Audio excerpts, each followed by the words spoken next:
So good morning dear students. In this video we will learn Pascal's law or law of transmission of fluid pressure. आपण त्याला pascal law सुद्धा म्हणतो किंवा law of transmission of fluid pressure असं सुद्धा म्हणतो. तर law काय आहे बघा. An increase in pressure at any point inside a liquid at rest.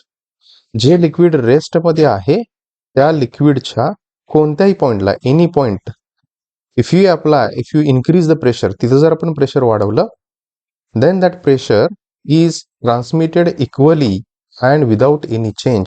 तर ते प्रेशर काय होतं, ट्रान्समिट होतं, पुढं पास ऑन होतं. कसं होतं, इक्वली होतं, त्याच्यामध्ये कोणत्याही प्रकारचा चेंज होत नाही. Equally and without any change in all direction, सगळ्या डायरेक्शन्सना, फक्त एका डायरेक्शनला नाही, सगळ्या डायरेक्शन्सना ते इक्वली ट्रान्समिट होतं without any change to every other point in the liquid. पुन्हा एकदा वाचतो. And increase in pressure at any point inside a liquid at rest, liquid rest कंडिशनमध्ये आहे, is transmitted equally and without any change, transmitted equally and without any change in all directions. That is very important. In all directions to every other point in the liquid. आता ह्या pascal लॉचे applications काय आहेत? To design the instrument like Bramah press and hydraulic press. So Bramah press म्हणजे काय आणि hydraulic press म्हणजे काय, instruments नेमकी काय आहेत, त्याचा काय उपयोग आहे, हे येणाऱ्या व्हिडिओमध्ये आपण बघू. ही ज्या मशीन्स आहेत, हे इन्स्ट्रुमेंट्स आहेत, हे पास्कल्स लॉच्या प्रिन्सिपल्सवरती वर्क होतात. हे त्याच्या ॲप्लिकेशन्स आहेत. तर पास्कल्स लॉ डिटेलमध्ये समजून घेण्यासाठी आपण एक सोपं साधं उदाहरण घेऊ. तर पिक्चरमध्ये आपण जसं बघतोय तसं एक सिंपल मी इंजेक्शन. सो इंजेक्शन चा हा पोर्शन आपल्याला माहित आहे, हा दिस पार्ट इज निडल, हा थोडा मधला सिलेंड्रिकल पोर्शन आहे आणि मागा हा जो काय आहे प्लंजर आहे. जसं आपण प्लंजर प्रेस करू तसं ह्या सिलेंड्रिकल पोर्शन मध्ये असणारं फ्लुइड काय होतं, पुढं पुढं पुढं पुढं पास होतं आणि पास होऊन ते या निडल मधून काय येतं, बाहेर येतं. तर हे आपल्याला नॉर्मल वर्किंग ह्या पिस्टन सिलेंडर मेकॅनिझम जसं आपण म्हणतो, सो त्या काइंड ऑफ काय होतं, ही इंजेक्शन किंवा सिरेंज मधून हे फ्लुइड बाहेर येतं ज्यावेळी आपण ह्या प्लंजरवरती प्रेशर अप्लाय करतो फिंगर्सनी त्यावेळी. आता पास्कल्स लॉ समजून घेण्यासाठी आपण एक छोटा एक्सपेरिमेंट करून बघू शकतो. मी आता ह्या इंजेक्शनचा पूर्ण भाग न कन्सिडर न करता मी फक्त हा रेक्टँग्युलर पोर्शन मध्ये जो भाग दाखवलेला आहे, फक्त हा सिलेंडर पोर्शन आणि हा प्लंजरचा पोर्शन मी कन्सिडर करतो. आता तो कन्सिडर करून समजा हा असा तो सिलेंड्रिकल पोर्शन आहे, हा असा तो सिलेंड्रिकल पोर्शन आहे आणि हा तो प्लंजर आहे ज्या प्लंजरनं आपण प्रेशर अप्लाय करणार आहे. समजा ह्या सिलेंडरमध्ये पहिल्यांदा वॉटर हे आपण फ्लुइड घेतलेलं आहे. तर वॉटर फ्लुइड घेतल्यानंतर आता जर मी ह्या प्लंजरला खालती प्रेस करायचा प्रयत्न केलं तर आपल्याला ते खूप जड जाईल किंवा खूप ताकद लावावी लागेल किंवा हा प्लंजर सहजासहजी खाली जाणार नाही.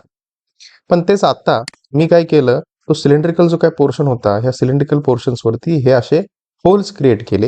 हे होल्स क्रिएट केले. महत्वाचं म्हणजे या सिलेंडरमध्ये अगोदर पाणी आहे, काहीतरी फ्लुइड आहे, वॉटर आहे, आणि मी आत्ता जर ह्या प्लंजरला खाली पुश करायचा प्रयत्न केला तर हा प्लंजर काय होईल, हळूहळू हळूहळू ज्यावेळी खाली येईल तर खाली आल्यानंतर काय होईल, ऑब्वियस या होल मधून पाणी बाहेर यायला सुरू होईल, प्रेशरनं पाणी बाहेर यायला सुरू होईल. तर ही ती होल्स आहेत आणि समजा अगोदर त्या प्लंजरची पोझिशन ही होती आणि आता जसं जसं मी खाली त्याला प्रेस करत गेलो, सडन प्रेस करत गेलो, तर प्रेस करत गेल्यानंतर त्याची ही पोझिशन आहे. तर महत्वाचं काय होईल की ह्या जी काय होल्स आहेत, ह्या होल्स मधून पाणी बाहेर येईल, वॉटर जे आहे ते बाहेर येईल आणि ते काहीतरी प्रेशरनं बाहेर येईल. हा, तर ह्या प्रेशरचं अजून एक सोपं उदाहरण द्यायचं म्हणजे आपल्या घरी ज्यावेळी टॅपला नळाला पाणी येतं, आणि त्या पाण्याच्या खाली बाहेर पडणाऱ्या नळातून टॅपमधून येणाऱ्या पाण्याच्या खाली जर आपण हात धरला, नळाच्या खाली हात धरला, तर आपल्याला एक प्रेशर फील होतं, त्या पाण्याचं एक प्रेशर फील होतं आणि ते प्रेशर फील झाल्यानंतर आपण कधी कधी असं म्हणतो की आज हे जे काय पाणी आलेलं आहे या पाण्याला प्रेशर कालच्या पाण्यापेक्षा जास्त आहे किंवा कालच्या पाण्यापेक्षा कमी आहे किंवा काल जेवढं पाण्याला प्रेशर होतं तेवढंच प्रेशर आहे. सो त्या पद्धतीने इथं ज्यावेळी मी प्लंजरनं ह्या सिलेंडरमध्ये असणारं फ्लुइड कॉम्प्रेस करणार, प्रेस करणार, त्यावेळी या होल मधून काय येणार, पाणी बाहेर येणार, वॉटर बाहेर येणार किंवा जे फ्लुइड याच्यामध्ये आत असेल ते फ्लुइड बाहेर येणार एका प्रेशरनं. म्हणजे सोपं म्हणायचं असेल तर जसा हा वॉटर स्प्रिंकलर असतो, वॉटर स्प्रिंकलर मधून हे जसं असं पाणी बाहेर येतं तर इथं ह्या पाण्याला सुद्धा एक प्रेशर आहे. ह्या पाण्याला जर आपण इथे बोट लावलं, फिंगर जर तिथं आपण घेऊन गेलो, तर आपल्याला एक प्रेशर फील होतं. तसं इथं सुद्धा ह्या पिस्टन सिलेंडर मेकॅनिझमच्या बाबतीत सुद्धा या होल्स मधून पाणी बाहेर जेव्हा येईल, त्या पाण्याला काय असेल, प्रेशर असेल. आणि पास्कल लॉच्या म्हणण्यानुसार काय, तर ते प्रेशर हे काय आहे, pressure it is equally transmitted without any change. म्हणजे अगोदर जे फ्लुइड होतं ते रेस्ट कंडिशनला होतं. इथं जसं म्हटलं मी, that fluid inside it is at a liquid at a rest condition, liquid rest कंडिशनला होतं.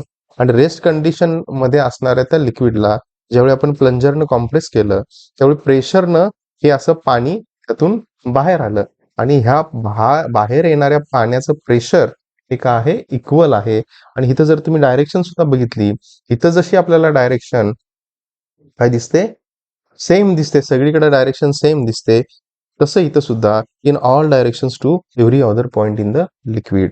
म्हणजे इथं जे काय लिक्विड आहे, ते लिक्विडचा एक मोलिक्युल जर मी कन्सिडर केला, त्याला असणारं प्रेशर काय होतं, पुढच्या असणाऱ्या मोलिक्युलला पास ऑन होतं, ते त्याच्या पुढच्या मोलिक्युलला पास ऑन करतं, पुढं पुढं पुढं काय होतं, ते पास होत जातं. तर ते पास होणारं जे काही प्रेशर आहे, ते प्रेशर हे नेहमी सेम असतं, नेहमी इक्वल असतं. इथे जर आपण बघू शकतो पिक्चरमध्ये, ह्या स्प्रिंकलर मधून बाहेर येणारं हे पाणी, पाण्याला प्रेशर आहे. आणि हे प्रेशर सेम आहे आणि डायरेक्शन सुद्धा इथं सेम आहे. त्या पास्कल लॉचे ऍप्लिकेशन्स म्हणायचे असतील तर designing in instruments like Bramah press.